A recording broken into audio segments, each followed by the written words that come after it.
And I don't even like going to jail for tickets, man. It's nothing you can do in jail. He-Man with the lion, and I think that's why I'm a good daddy. Let me ask you this question. Is June Williams in love? From 1.0 to 3.0, this show right here is kind of special to me. You know, I do what I do, but I got a real strong team behind me, man. Like, to me, I thought bullies was only blue dogs. Okay. One of my new prized possessions, man. My new up-and-coming stud.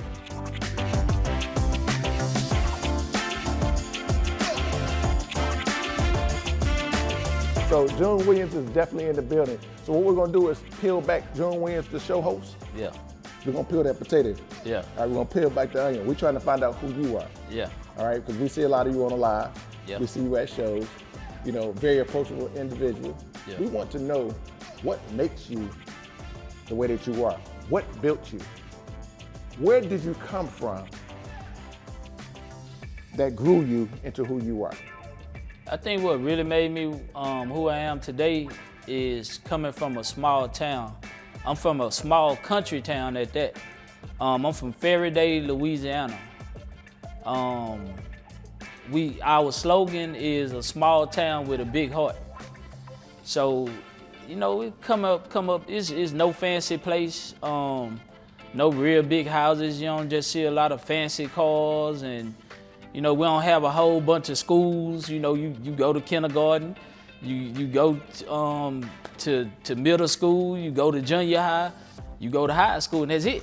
And that's it. Yeah, that's it. Like, so we don't have all these big schools, and okay, if you don't want to go to that school, you go to that school, or if your parents move here, then you go to that school. We don't have that. So all we have is this one big town, a small town, and that's our whole community.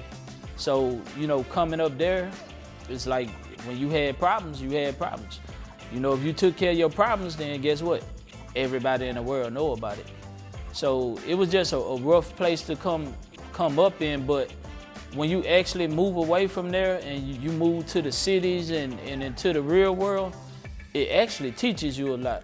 And I feel like it taught me a lot. It taught me how to be a man, and it taught me how to handle myself. You know, and my mama did a real good job of teaching me how to take care of things on my own. She made me start working when I was 17. Stop buying my clothes, stop buying my shoes, stop paying my cell phone bills or house. You know, that's when we had house phones too. With her, stop paying for everything and made me pay for my own stuff. I think that's what really got me ready. And really, I'm talented too. I draw, I play sports. I was section leader in the band. I played march and F horn. So I come from a background. You know, the spotlight is kind of nothing new to me. So that's what helped me not kind of get big-headed or arrogant with a little bit more success, with it being coming from the whole world now. Like I'm actually still trying to process this, right? But I haven't accepted my own blessings yet because I still know where I come from. So, you know, it's a little bit different, man. I've been through it. I've been homeless a few times. So I've really been through it before. So it's good to have this type of success, but you still can't forget all the stuff you'd have been through, the good times, the bad times, the trying to come up, the wishing that you had this type of money or this type of house or this type of car. So quick question, were both of your parents in the house with you when you were growing up? Was both of my parents? No. Explain to me what that was like. What's crazy, like my mom and my dad were separated. Of course they wasn't together, but he was there. But at the same time, I was raised by somebody else. I was raised by my sister's father, but my dad was still there too. You know, when he can come around, like when he knew I was at the babysitter or something like that, he'll sneak around to come out and see me. Like I'm 3, 4, 5 years old. He pulling up, give me $20 and leave. So I can go to the store, man. I go buy all this candy, sneak away from the babysitter, go buy candy. So like to me, bro, I was balling as a child. So your father was present, although he wasn't with you in your house. Yeah, most definitely. Beautiful thing. Like my mama didn't really want him to come around. Like and still right now to this day, I still don't know why. And I won't ask him because I love my daddy. Me and my daddy, we real cool. You know, I don't talk to him a lot, but we real cool, and I'm real cool with my brothers on that side too. So I just try to, you know, I just don't care to ask him. So just so, you know, we'll leave it how it is. But yeah, I give it to him. He tried to be there. And I think that's why I'm a good daddy. Hey, that's one thing about it, man. When you're talking breeding, when you're talking about hosting these shows, when you talk about going from state to state, weekend to weekend, you know what you always bring up? Them kids. Yeah, my babies. Yeah, you bring my the little babies girl up, called man. me all the time. She called me. She called me yesterday. She said, "Daddy, why you didn't call me? You been at a dog show?" Cause bro, she FaceTime me. She FaceTime me like 5-10 times a day, every day. Cause my youngest little boy and my little girl, they're in Florida. Okay. My oldest son is in Houston, and my other baby, next to the oldest, he here. My oldest son, they finna get ready to move back. So right now I'm just trying to get all my kids back within the same area, you know. Ain't nothing like that family, bro. I want all my kids to be best friends. Well, that's one thing about you. I know you know, I don't know it personally, but from what I see from the outside, I know June's a good dad. Yeah, I mean, that's all you talk about is your kids. Yeah. You know, you're talking about having to take care of your kids. Talking about I got kids time. Yeah. You know, I'm on daddy duty. Yeah. You know, all that good stuff, man. And that's one thing I respect about you, man, because I see that you're super busy. Yeah, most definitely. You know, you're not in talk at shows, man. You gave me your calendar. I'm like, bro, how do you do it? How do you do it?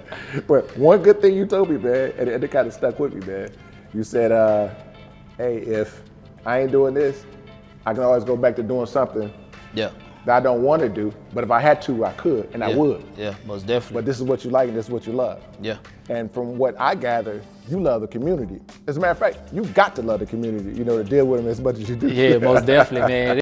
The community is a blessing to me. Right. Like, I'm gonna tell you this, before I got into dogs, when my mama got killed, my goal was to get a box truck. But I didn't have enough money to get a box truck. So once I did, ended up running into a nice little piece of change. I had my first child, and for some reason, I was messing with game dogs, but I just lost my passion for dealing with game dogs. But when you're a dog lover, you gotta have dogs. Yeah, so June, what's your best moment as a father? My best moment as a father was having all my kids together at one time. I actually flew them to Florida for my son's birthday, and that was their first time actually all being together. My three, not my youngest, but the first three, I'd have had them together before, but my two oldest, they never seen my youngest son. So to actually have all them together at one time, Yeah, that had to be beautiful. that was great. That was perfect. So having them all together at one time, did you see you in all of them? Oh yeah, most definitely. I was taking pictures all weekend, everything. Now, specifically, what did you see in all of them that had the trace of you? Me. Hey, but this the thing though. All my kids is me all over again. Some of them got the little bit of old me, and then I got like my oldest. He me now. Like he's very smart. My oldest one, he's very, very smart. Like one of the smartest in the school. Then my second to the oldest, he just started playing football. So I'm excited about that, to actually see the athleticism in him, which I was gonna put him in boxing because he like fight. Yeah, my oldest, he fight too, but he fight when he have to fight. Hey, let me ask you this question. So, was that ever you when you were younger? Because I Yeah, see I that fight a lot. spice in you. Yeah, I fight. I used to fight a lot. I said I fight a lot. No, I used to fight a lot. How did you channel that into not fighting? Where did that energy go? I don't want to go to jail. Hey, because when back in the day, it wasn't easy to go to jail like that. You fight, you go home, whether you win or you lost, y'all go home. That's the end of the story. But like these days, it's a little bit different. You know, even if you fight these days, you go to jail. That's a charge. And I don't even like going to jail for tickets, man. It's nothing you can do in jail, you know. So, you know, you mature. Certain things mature you as the world changes. You got to evolve with the world too, you know. And I know jail just not a place for me. Oh, absolutely. You know, it's nothing that I can do sitting in jail. Were you an athlete when you were younger? Yeah, I played basketball, football. I actually started in baseball as well. I used to pitch. I pitched in high school too. Left-handed, right-handed? Right hand. Oh, okay. What was your fastest pitch? Huh? What was your fastest pitch? Ooh, I don't know what my fastest pitch was. What was your best pitch? Fastball. Fastball. Yeah. Okay. Now, was it People used to think I was gonna throw my arm out because I throw too hard. It was like that? Yeah, I'm country boy strong. I don't see that. It's natural, bro. Really? I promise. Like really. Hey man, you gotta show me the footage, man. Yeah, man, for real. I'm really, bro. I'm very talented. You know, yeah. I'm country strong though. Like I'm really a country boy. So you know this. I don't know. I'm still pretty decent to this day though. That's what's up. I'm still pretty decent. I'm really finna get back to it now that my son in football. So that's really what's gonna get me back active and get me involved in a lot of things. So yeah, I think we're gonna be all right. What was one of your favorite toys you played with back in the day when you were younger? One of my favorite toys, I would say like action figures, man. Like back in the day, like He-Man and Ninja Turtles, especially the Ninja Turtles, man, because you know the Ninja Turtles came. The Ninja Turtles came with all of the weapons. You know, you had your sword. The shield. You had the one with the nunchucks. You know, you had the one with the stick, like Master Splinter. You know, they had Bebop, Rocksteady. Yeah, man, that was my stuff right there. Then you had He-Man with the lion. So I say things like that, man. I used to love it. Okay, so it's safe to say you watch those cartoons too? Oh yeah, most definitely. I still watch cartoons right now today. Man, you ain't by yourself. I love it too. Yeah, I'll watch cartoons before I watch a movie, man. I like cartoons. So do you like Transformers, the movies and things like that? At this point, I do like Transformers. I did like Transformers back in the day too, but like all of the new Transformer movies they have, I like Transformer movies. Oh, okay. So what about the Marvel movies? Marvel movies, they're okay. You know, it got a lot of action in it. I like action movies. Okay. You know, but I just haven't just really paid attention to the Marvel movies lately, especially with how busy I be. Right. You know, but other than that, yeah, I like Marvel too. So are you into sports like now? Yeah, I'm still into sports. Hey, look, I really don't play sports away from probably once a year, bro. Donna Murphy throw a show in South Carolina, and we have to play basketball. Yeah. So that right there, I really do need to start back going to the court because I got a rec. Close by me, but I'm really not finna have a choice now with my son getting into sports because that's gonna only make my other son want to get into sports, and of course you want to work with your kids away from practice too. Right, absolutely. So it's just gonna make me get back to it and get in shape, which I need to anyway. I'm 40 years old now, so you know I'm getting up there. I'm getting in that age. Favorite basketball team? Favorite basketball team? It used to be the Chicago Bulls back in the day when Jordan and Pippen and Steve Kerr and. What you know about that, man? Yeah, man. I used to be deep into watching basketball. You young boy though. Yeah, but it's just like now. I don't even get excited about watching basketball because to me it seemed like politics starting to play a role in every sport, which it kind of takes the fun away from it. Did you ever like Detroit Pistons? Detroit Pistons? Yeah, when Isaiah Thomas and I used to. I used to like Detroit. Detroit used to go hard. Who's your favorite football team? New Orleans Saints. You know, I'm from Louisiana. Win, lose, or draw, man. Who that? Oh, I get it. You're just like me, man. I got one of the most losing teams ever in history. And we support them. You see this? Yeah. Hey, all day, every day. Yeah. You know, everybody tell me, you know, you in Texas supporting that Detroit Lions, man. Hey, look, man. Hey, Detroit till I die. Yeah. Absolutely. Yeah. You know, I go hardcore with it. Who's your favorite actor? Who's my favorite actor? I would have to say, To be honest, Ice Cube play a lot of good movies, man. You know who else I like? I like Tyrese plays some good movies too. That boy good. Van Diesel. Anything with Samuel L. Jackson and Denzel, you know it's gonna be a good movie too. Okay. Yeah, them some of my favorites, man. So, name your favorite Samuel L. Jackson movie. Samuel L. Jackson movie. I would say, man, what's the name of that movie? SWAT.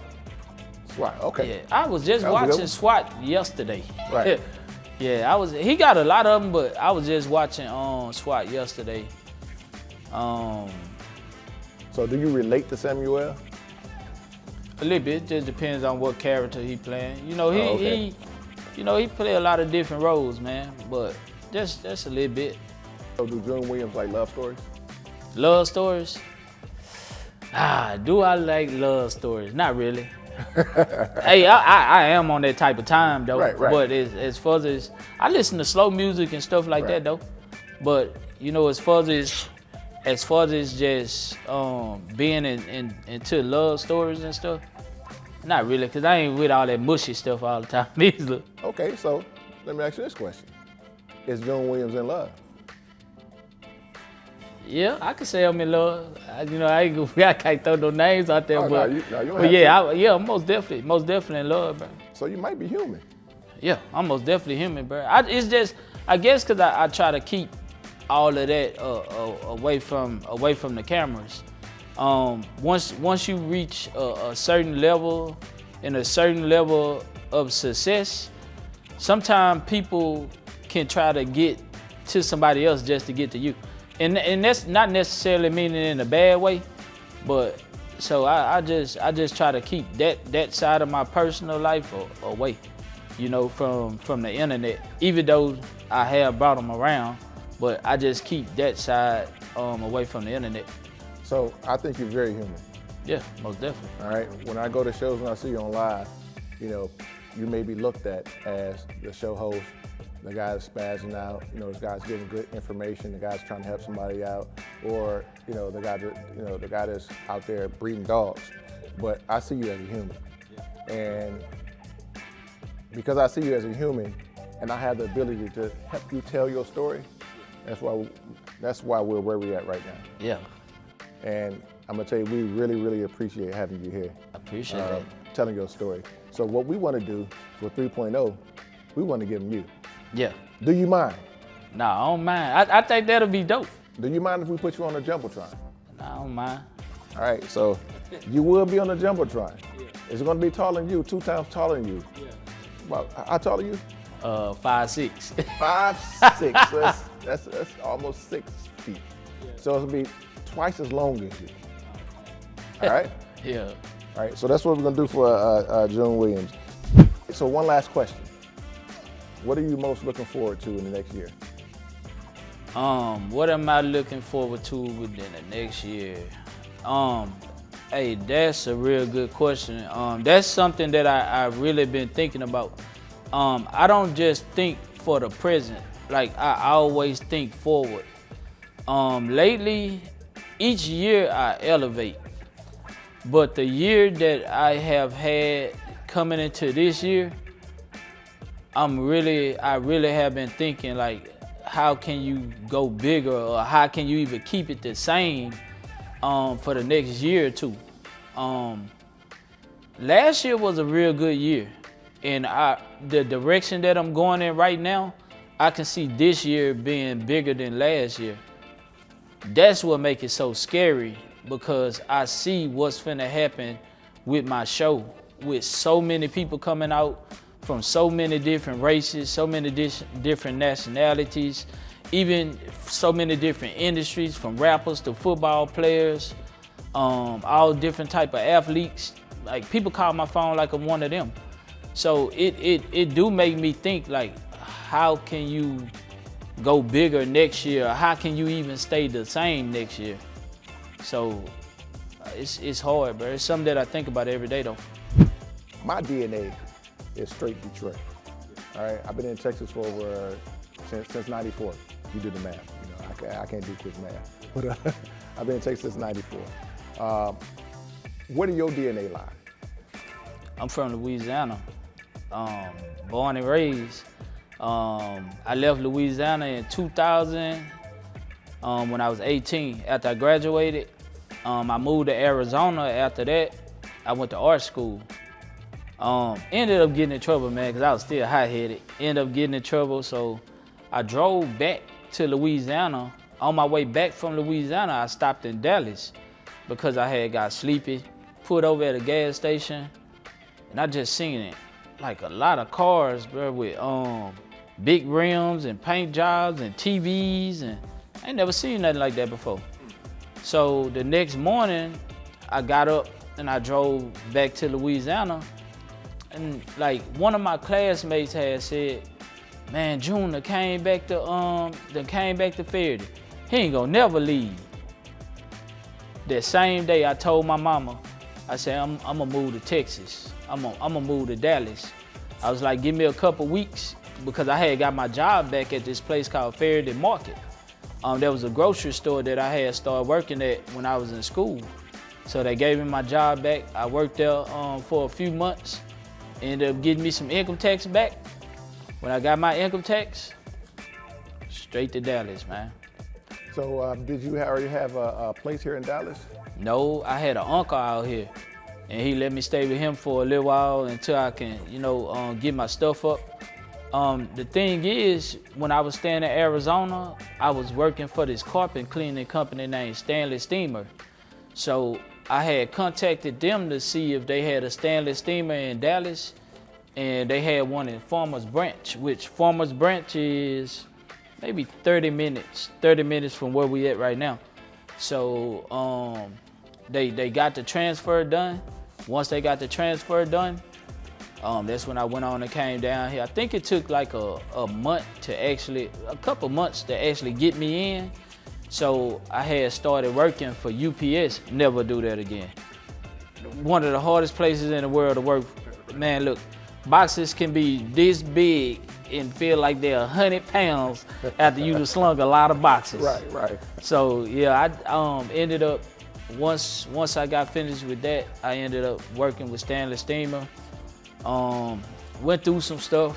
The person that I was staying with, he actually worked there too, but he was ready for me to go. Money wasn't as good. I wasn't making that type of money that they was making.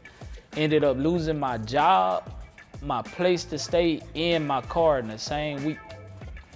A drunk driver hit my car while I was on the side of the road, totally didn't have no insurance.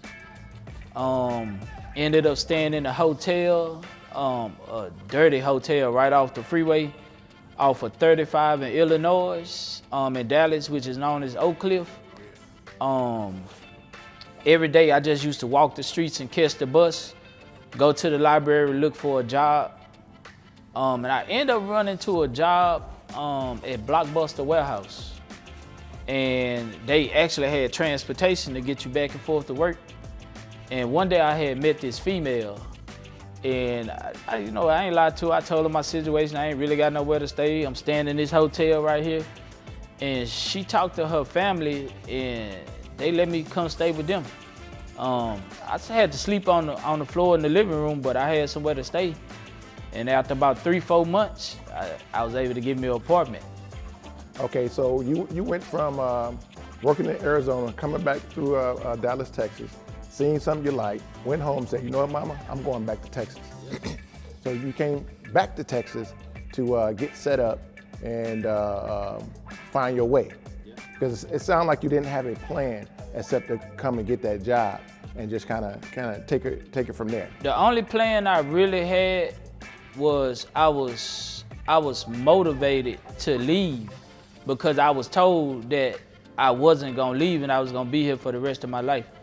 Because the biggest thing, like a lot of people from my hometown, when they leave, we not used to, the heavy bills and the really having to pay real like high bills and high mortgage. Understood. Because cost of living is totally different. So a lot of times we can't handle the city, and a lot of us end up going back home and never leave home. So June Williams, the man. If you tell him he can't do something, he gonna do it. I'm gonna do it. When he sees something that's wrong, he's gonna fix it. That's right. Give me 5 different words, not in a sentence, that describes you. 5 different words One that word. describe me. Yes. Strong, independent,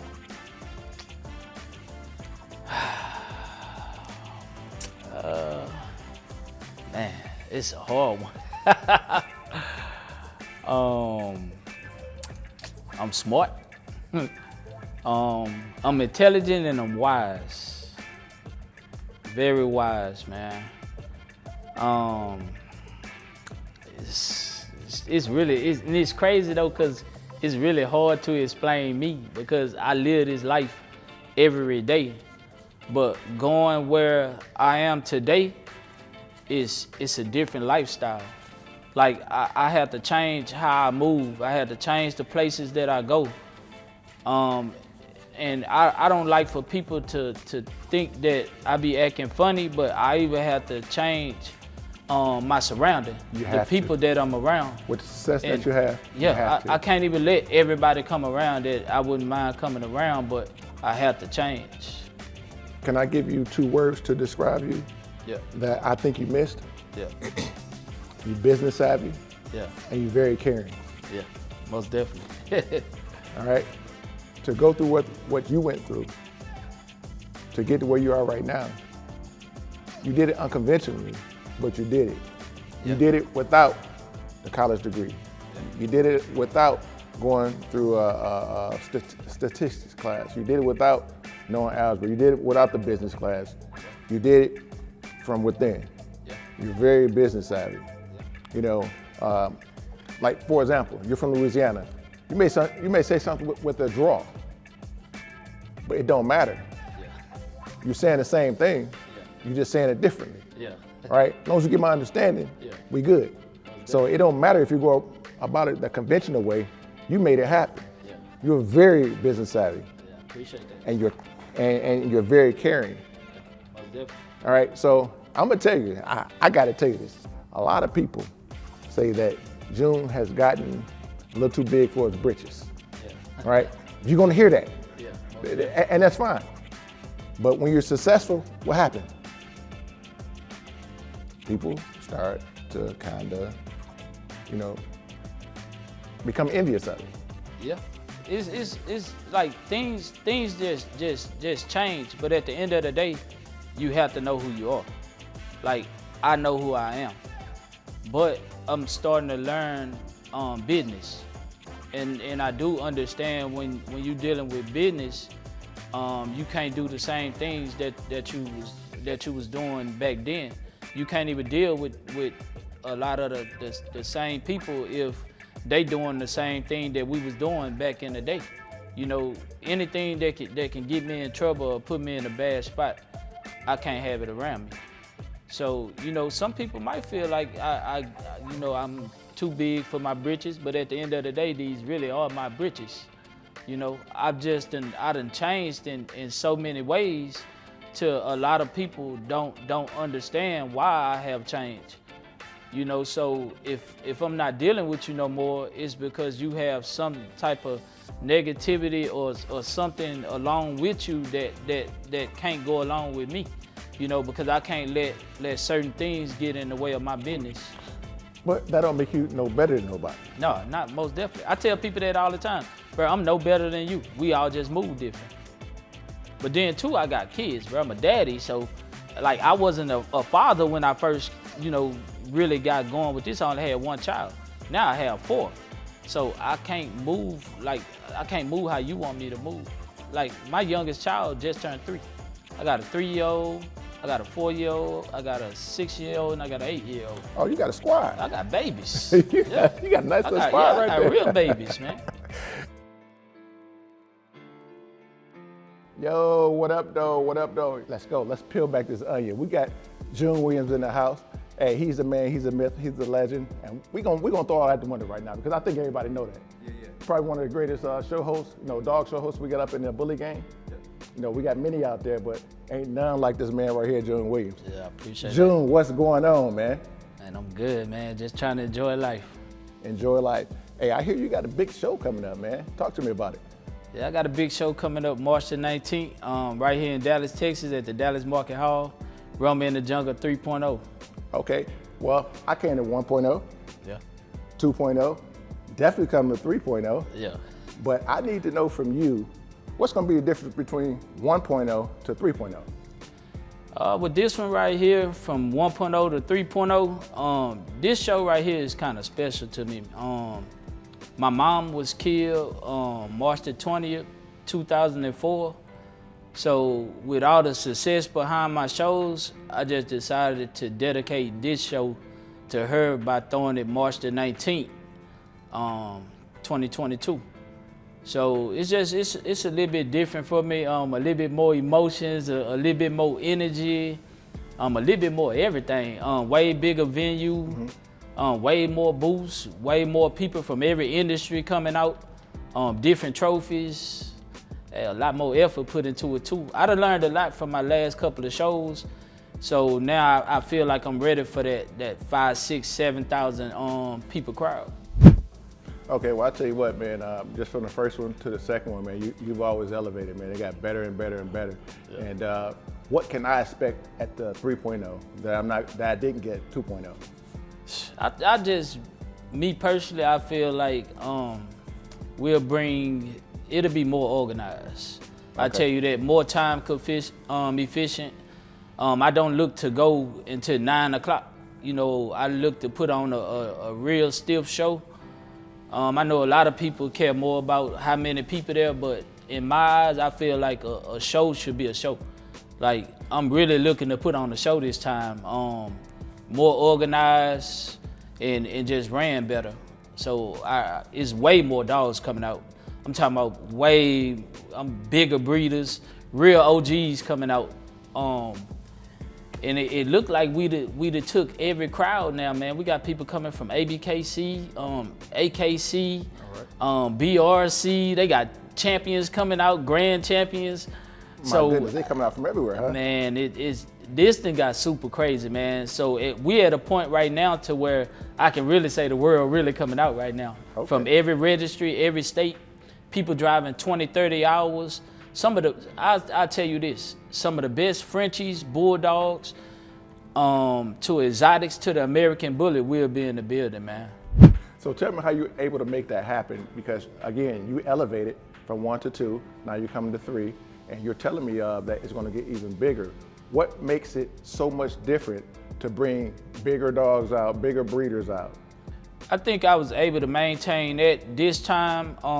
I took a little heat from 2.0. And I think just people sitting back and seeing how I handled the situation, not lashing out, you know, and didn't really let it affect me in a negative way. I think that kind of touched a lot of people. I came back, stated what type of adjustments that was gonna be made for this show. Bigger venue, bigger ring, not even just licensed security, but also bringing in the Dallas Police Department. I think it kind of opened people up to let people see that I was serious about this, not just trying to throw a show for some money, but actually trying to bring the community together and put us in the biggest light on one of the biggest platforms. And people just gravitated to it, man. And just the way that I push it every day, whether I get 1 like or 100 likes, every day I'm pushing my show 5, 10 times a day. So that's what successful people do. They go back and they do AARs, after action reviews. And a lot of times you're getting your after action review right there in the moment.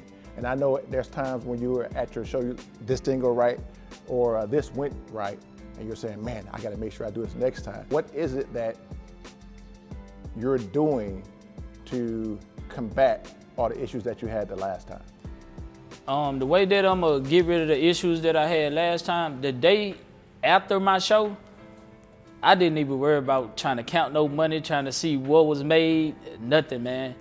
My only concern was knowing what went wrong, and I got right back at the table. And I'm talking about really at the table, sitting there with my book. Everywhere I go, bro, I take my book. I write down what happened, what went wrong, what could have went better.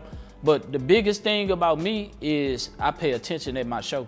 Like I'm not walking around the building, you know, just messing off. Like my whole show, I'm paying attention. I'm watching my judges. I'm watching my MCs. I'm watching my reps. I'm watching my camera guys. I'm watching my crowd. I'm listening to my crowd. Like I'm actually paying attention to what's going on. You know, it's different types of noise when you in the building. You got your DJs. You got your people that's, you know, they get a little bit aggressive when they get on the tables. But then you got your noise when, hey, something not going right. You got to really sit back and pay attention to that and pay attention to your crowd. One thing about me is me being the MC, I'm big on crowd control. So with me being big on crowd control, I pay attention to everything, bro. So just that, knowing what went wrong. I know we fell behind on the confirmation side. That was due to judging, which we can't rush judging. But then too, we still you gotta know when to pick it up, how to pick it up, what can we subtract in order to pick it up, know what we can and can't do while we judging to get it going. You know, it's a few different things. I gotta get on my MCs about more crowd control. I know a lot of MCs that's MCing within the new generation at this point. A lot of MCs think you just supposed to come in and hype the show up, but hyping the show up constantly, it can cause problems. You gotta coordinate the show. Well, that comes from experience. You know, you experienced a lot by going to a lot of shows and MCing shows, and I know how you went back and made changes from 1 to 2. Yeah. You know, one thing I found out about you is that you did go back to the drawing table, and you even show people, hey, I'm back at it. Yeah. I was on those lives. Yeah.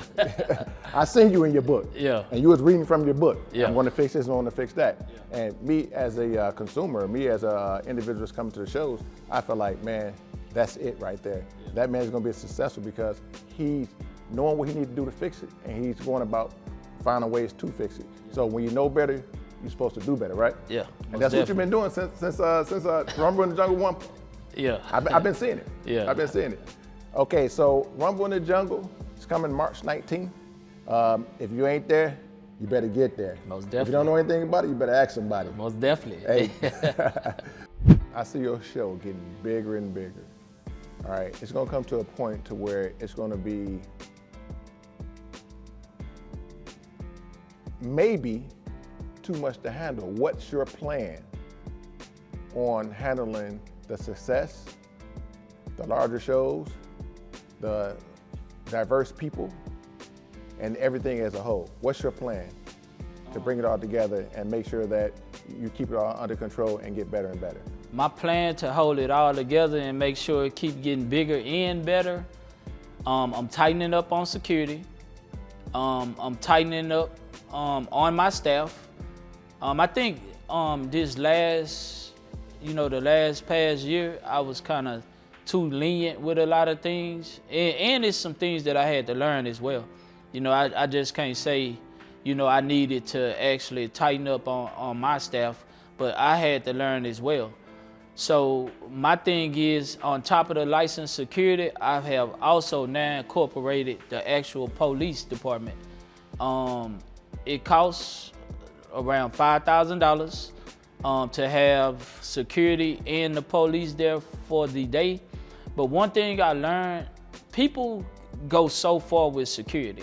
Even though people respect security guards, people know at the most what's gonna happen if we do something we aren't supposed to do. You're gonna get put out. The thing is, when you see that active police on duty, you respect that badge more.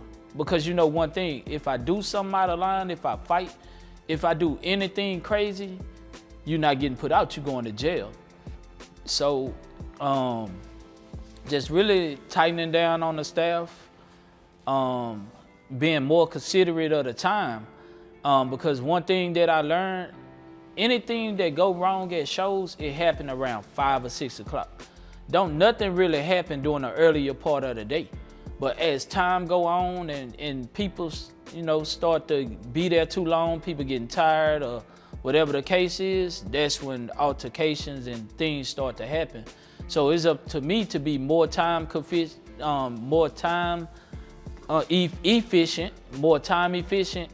and to tighten up on, you know, security, the staff. And I think one thing that's really going to help was getting a real bigger venue. That many people in a smaller venue can always cause problems. You got too many people rubbing shoulders. You got people bumping into each other. As you know, if you don't know somebody, y'all get out of eye contact, that can always be a problem because you want to know what you're looking at. So, you know, I think one of the biggest things was getting a bigger venue so people can have more room to be in their own little space and more room to move around without bumping shoulders and rubbing elbows all day, which I think that'll stop some of the egos in the building. So by you having so much going on with so many people in the building, with such a big show, how are you planning on staying on track? Do you have an assistant? Yes, I plan on staying on track by dealing with my staff, from the judges to the reps, to the DJ. I have to communicate with everybody all day. Like, it's a must. You know, I make my time to get out, move around, and shake hands and take pictures with people. But one of the main things about a show host, especially a show host with a big event, you have to talk to your staff.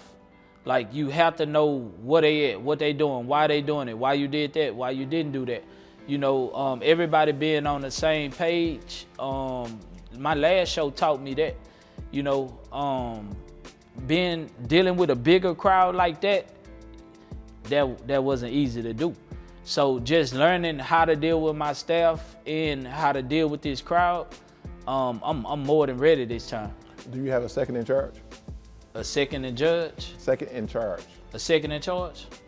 Nah, everybody in charge, man. Okay. Like, yeah, it's like everybody.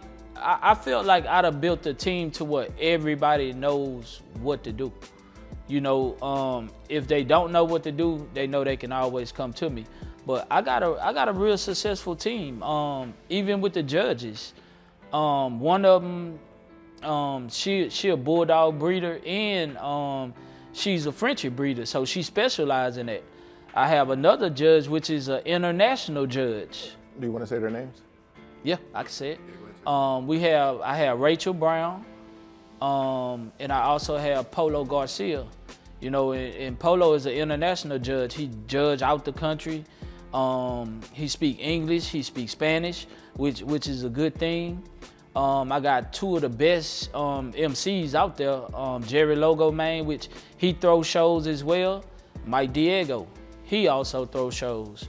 So I got some real good people, man. Even with the reps, Regina Royal, Nanny McD, Elizabeth Gomez. Then I got, you know, Janira helped me out with a lot, and my brother Muhammad Kareem. Cameraman, I got Zeb Brooks, Jimmy Lymans, and a young up and comer, Stevie Dre, with the Bullet Spitting podcast. You know, so I got a pretty strong team, man. My DJs, they understand that we don't play one type of music. You know, one minute he might be playing rap, next minute he might be playing some country music, next minute he might be playing some Spanish music. Parkside Wright and James Hubert. So I pretty much, bro, I don't look at it as, you know, even being the boss. You know, I do what I do, but I got a real strong team behind me, man. Look at this camera and tell them what you wanted them to hear. Tell them what they need to know about the big show of the year. One thing I want y'all to know about March the 19th, Rumble in the Jungle 3.0 in Dallas, Texas at the Dallas Market Hall. Come on your best behavior. None of this is about one person, it's about us all. Even though it's my show, this show is still not just about me, it's about us as a whole. I have a huge platform. I have over 46,000 followers on Instagram. On top of the 5,000 friends, I have over 26,000 followers on Facebook. That means we have so many eyes on us. We got people that want to see us in a good light. We got people that want to see us in a bad light. So I want y'all to come in, take care of business, network, and be on y'all best behavior, because we really have something to prove to the world right now. The bully game is in a big light right now, man. We probably one of the most viewed and looked at breeds in the game, on the good side and the bad side. So we have to come out and let people see us in the best light on one of the biggest platforms in the game. From nice dogs to attitudes to these dogs working, we have to be in the best light. So if you could be king for the day, king of the world, Yeah, king of the bully community, yeah. what would be one thing that you want people to know about what you love and how you support the bully community? Not just as I do this, I do that, but how do you bring your whole self to the community? You king for a day, everybody gotta listen. If I was king for the day and everybody had to listen, my biggest thing is tell people to network, man. Like with people networking, it's no drama. Everybody working, everybody making money, everybody showing they stud, everybody showing they puppies. I even opened up my show to people that don't even breed dogs. Like people that just have product to move, clothes, dog clothes, collars. I actually had a family buy a booth that don't have dogs. They just say they a fan. Can they buy a booth? And I was like, of course. You know, so like to actually be able to bring people together, I just want everybody to come together, network, work, and do business. You know, I think if they don't win, I don't win. That's my biggest thing, and that's one of my slogans. If you don't win, I don't win. So if we come there, nobody networking, nobody really winning, nobody made no money, then guess what? I'm the only one that won. You know, the show didn't go good. Okay, I made money at the door, but guess what? Nobody won. So how can I be happy? You know, my last show, I didn't even count no money for like 7 days because I wasn't happy. I wasn't happy with the timing. And anybody who know me, they know this not just for the camera. This is serious. Like I did not count no money for a whole week because I wasn't happy with the turnout on my timing. So I'm real serious when I say if you don't win, I don't win. And like I'm big on my community winning as a whole, man. So with the show that's coming up, we've already spoken about it. Everybody's excited. It's the talk of the town. It's talk of the country, really. Yeah. What should they most be looking forward to? They most should be looking forward to a big show, man. Thousands of people. That's one thing that I want everybody to know. You have to be ready for a crowd with thousands of people. In my opinion, this is really going to be a show to talk about because some of the best breeders and some of the best dogs in the world is really coming out. Like, it's not just gonna be a lot of people, but some of the best breeders with some of the best dogs will be in the building. Some of the best handlers, so it's not gonna be easy in the ring. A lot of people that you probably thought you would never see, you will never meet in person. A lot of dogs that you thought you would probably never see or never meet in person. A lot of different styles, a lot of different classes, they will be in the building. You will see dogs that you probably wouldn't have even thought existed. Like, especially for people that's not in our community, that's still coming out, they gonna see dogs and be like, I ain't never seen nothing in my life like that. And another thing is, y'all have to understand, my show is called Rumble in the Jungle. So you will not only just see dogs, man, you might see birds, snakes, Meerkats? all type. Man, look, I seen a Merle mini pig my last show. So you just a kangaroo, and I know y'all think, man, they ain't got no kangaroo. Yes, they really be bringing out kangaroos. So it's so many different types of animals that y'all gonna get a chance to see. Like I said, it's a different experience, but it's called Rumble in the Jungle, and it's called Rumble in the Jungle for a reason. So with that being said, you never know what you gonna see. So it's gonna be a nice experience, man, and it's most definitely will be a jungle in there, man. From the dogs to the different type of animals, reptiles, and just the people in general, man. The energy is really a jungle in there.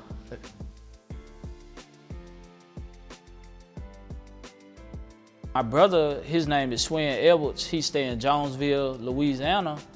He been trying to get me to mess with bullies for like 3-4 years. And I'm like, man, I don't want no blue dog.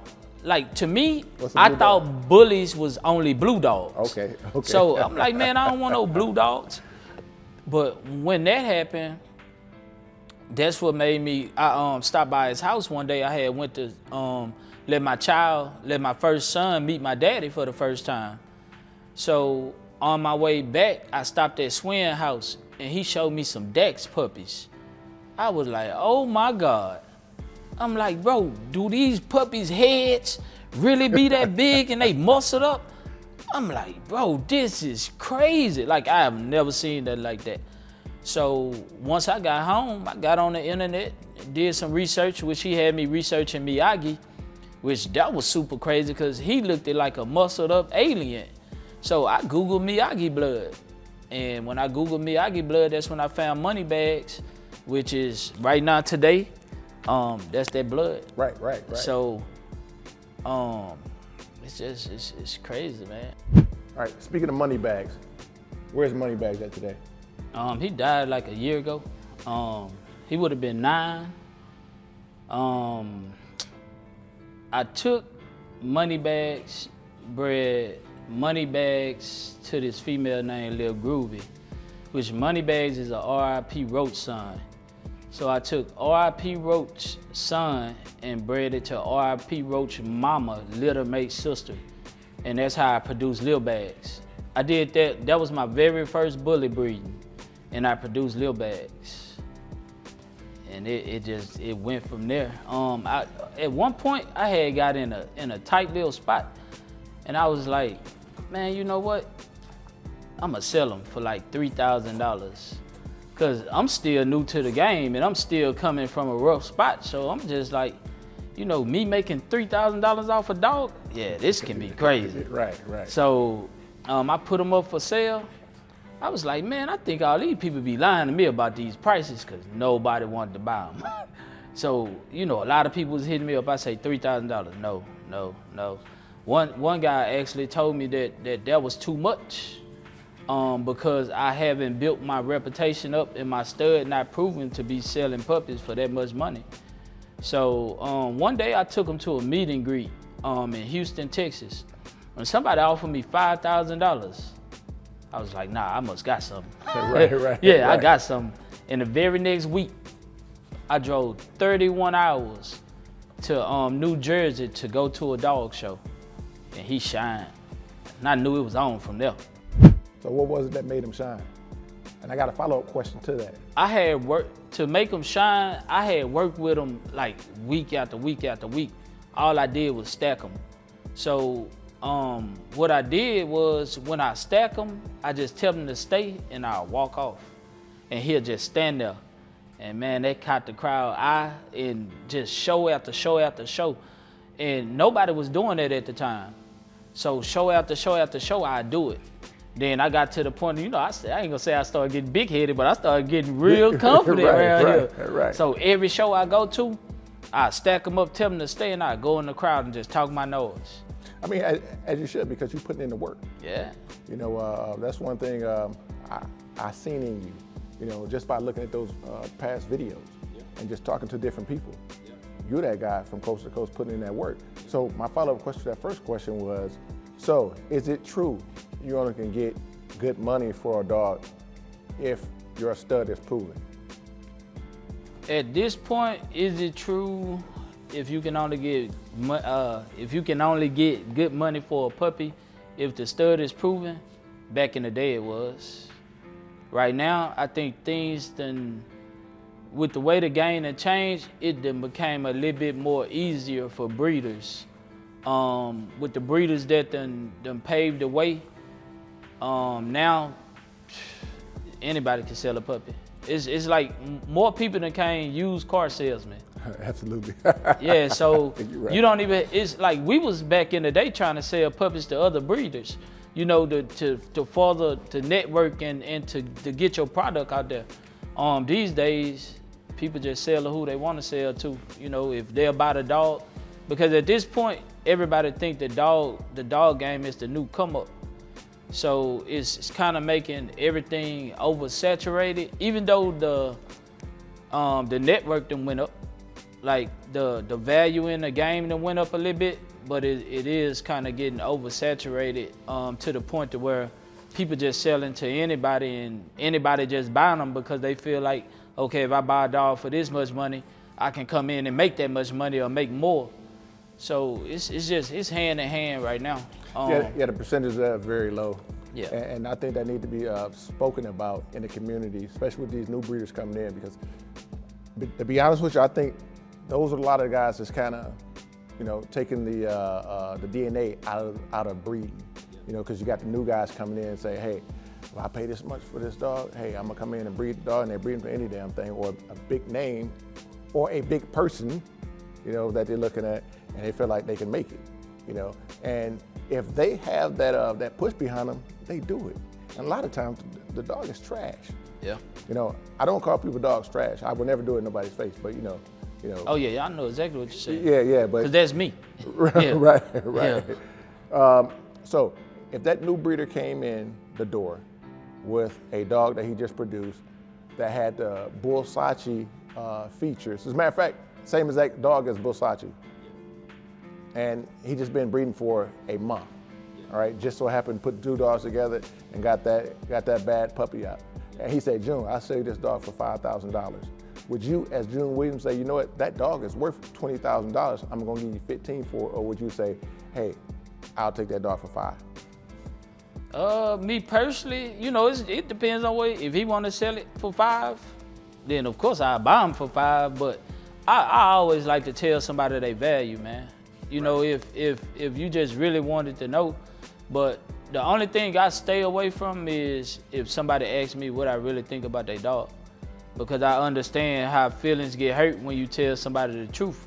But like if somebody really got a nice dog, I don't mind telling you the value of your dog. Which a lot of times I prefer at a show, a show that I'm judging, because I can be honest and open with you without you getting in your feelings versus if I was typing it out to you. Because we all know when you typing, something might come off a little rude. Right. But see, when I'm actually in your face, then you can see the energy and you can actually understand what I'm saying. So, like I said, if they wanted to sell it for $5,000, then I buy it for $5,000. But I don't mind telling you that dog really has value.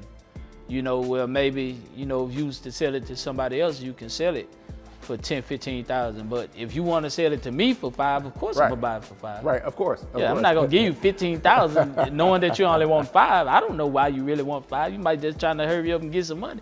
Right. So yeah, I ain't gonna sit here in front. Of course, I'm gonna save me $10,000. But you being as busy as you are you still breeding? Most definitely still breed, man. I done slowed down on breeding, but one thing I can't do, I can never stop breeding. So right now I'm to a point to where I'm gonna do at least one or two breedings a year. Because at this point I am very busy, but I do still believe in evolving within the bully game too. So I can't just not breed.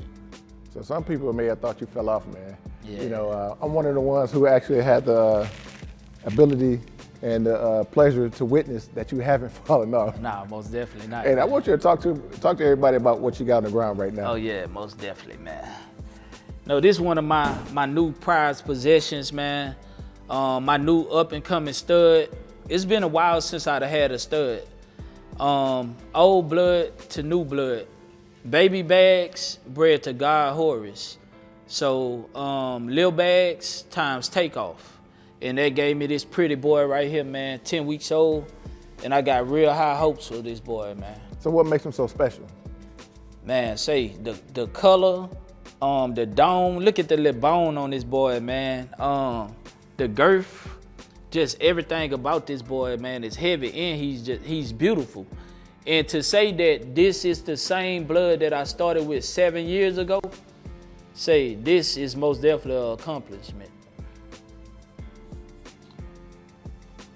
Okay, so I know you got some more heat. Oh yeah, most definitely. I need you to talk to me about it. Most definitely, man. Yeah, this most definitely is. She's most definitely a prized possession. Out of 7 puppies, she's the only one that I have left. She's off of Baby Bag's daughter, which is Bag Lady bred to Hitter. So she's very important because I produced her, I produced her mama, I produced her grandmama, and I produced her granddaddy. So this is real work and dedication, knowing that I still evolved. 4 months old, man, and she gonna be super small, but she didn't lose none of the features that come with that Bag's blood, and to mix it with that Bull Sachi, it did exactly what it needed to do. Well, I tell you what, man, crazy production, man. So it's safe to say for anybody out there thinking that you fell off with breeding, just because you've been doing your thing in the MC world. Yeah. Hey, think no longer. Yeah, I most definitely didn't fall off. You can see exactly what this man doing. So this man hard at work, weekend after weekend. So you know, him with this breeding right here, he's working day and night as well. Most definitely. One of the hardest working men in the dog business. Most definitely, man. June Williams. It's a wrap. I appreciate you, man. All right, I appreciate that, man. Hey, I wanted to ask you one more question before we wrap this up. Over the last couple of years, we lost a few important people to the bully game. Is there anybody that you want to pay homage to? Most definitely, man. Most definitely, the first person I want to pay homage to is one of my good friends. I was actually at this show when it happened. It's Papa Yankee. That was one of my real close friends. R.I.P. Papa Yankee. Yeah, that was one of my real close friends. And another person who recently just lost their life. I'm actually doing something for him at my show. But before I get to that, the hurricane that hit New Orleans last year, right before my show, I did a donation for them. Me and some of the homies in the bullet community got together, raised. They automatically put in some money. Some people in Virginia, with a homie Tone in Virginia, SMK Bug, the homie that got the Geechee line. Right. They both put it. Yeah, Ralph. They both put in $500. They all 3 put in $500, and we jumped it off like that. Did a donation at my show, and raised $3,000. So to actually see the community and the platform can be that effective. We just lost BWE Will, you know, which he was a major factor in the exotic community. For sure. Yeah, and not even just in Florida, but all over the game. And one of the biggest things that touched me, besides me and him was real friends, he really feed the homeless every year. Like for Thanksgiving and Christmas, he feed the homeless. So that's taken away from his family to give to somebody else that don't have a family. And he left behind like 3 kids. And you know, I'm a father before anything, but I know how it is to lose a parent because I lost my mama when I was 20. And I still need my mama right now today, and I'm 40. So what I'll be doing this year, I will be, which I got approval from the main family, the people that I need to talk with. I got approval to do a donation for him this year. So I really feel like we can raise a nice amount of, I know we gonna raise a nice amount of money for him, and every penny and every dollar will go to his kids. So how do you plan on doing that? Just really, you know, of course I'm gonna give my speech about my mama, because my show is dedicated to my mama before anything. And then I'll give a little speech, nothing major, nothing too big, because shit is genuine. That's my partner. Right. So I ain't gotta say too much. Most people already know him. I'm not gonna go into details there, you know, how he lost his life, but it'll be understood and everybody pitch in. You know, I'll probably jump it off with a couple thousand, you know, and then I know some other people that's gonna pitch in, and that's gonna get the crowd to pitching in, you know. So what you're doing is putting your money where your mouth is, and I think that's the best way to do it because you can be more effective if you come to the community. Because the community, that's one thing about the bully community.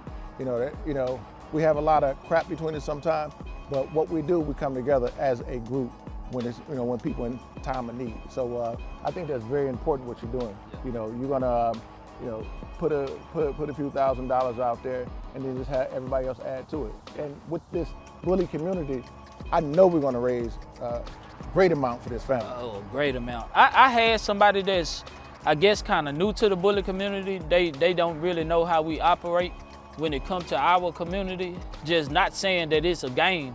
Like, this is our community at the end of the day. Absolutely. And he was like, why would you do that to bring attention to yourself or attention to your show? And I'm like, bro, that ain't how our community operate. This is something totally different than what you used to.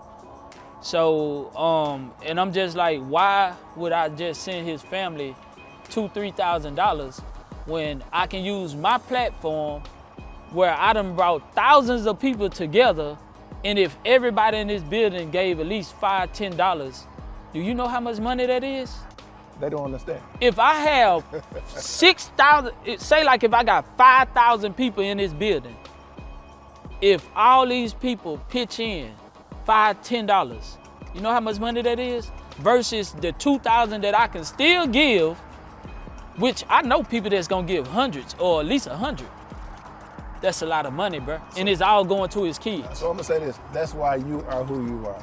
Most definitely. June Williams, the show host, the breeder, the man, the myth, the legend. Most definitely, man. Hey, look, man, hey, we're gonna go ahead and wrap this interview up, man. We had a great time, man. We came out here to Dallas from Killeen, Texas, and El Paso, Texas, man. We are MBM Visuals, Mamba Bully Mentality Visuals. Josh Adams on Facebook, MBM_Kennel on IG. And I got my man, the technician behind the camera. That's my little bro. Hey, that's Kyron Adams. And of course, we came with my man, June Williams. 44s, man. 44s. RIP to my mama, man. Anybody who don't know what that 44 mean, that's in representation of my mama. My mama was 44 years old when she got killed, and this is what I use to represent my mama name and keep my mama alive. And now we have people all around the world throwing up foes and saying 44, man, in representation of my mama, man. I love this, man. All day, Mamba Bully Mentality, and we out. Already. I appreciate it, brother. Already, dog.